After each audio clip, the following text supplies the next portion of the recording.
For decades, the old town of Dubrovnik has been a popular destination for Mediterranean cruises. In recent times, the location for King's Landing in Game of Thrones has increased its popularity.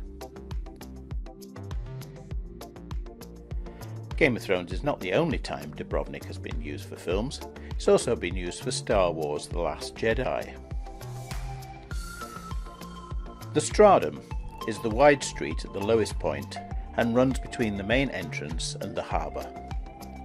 The alleyways radiate from it and upwards.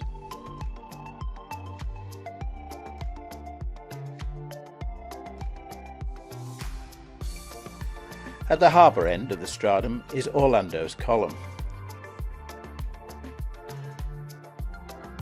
And this is how it looked just 16 days after we were there. You can pay to walk the city walls.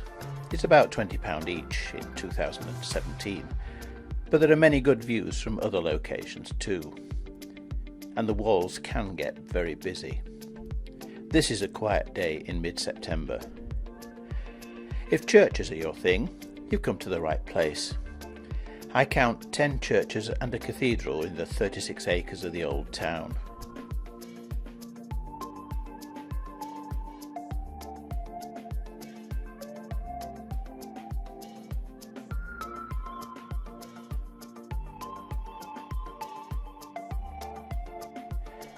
Along the narrow streets you'll find lots of little shops and restaurants, and sometimes it's hard to remember that people actually live there. There's a great little cafe outside the city walls with views over the island of Lokrum and the Adriatic, or you can take the cable car up the mountain for great views of Dubrovnik and the Dalmatian coast. You might be interested in locations used for Game of Thrones, so you can Google it and get them listed before you arrive. You'll have to imagine the buildings they added by computer wizardry though.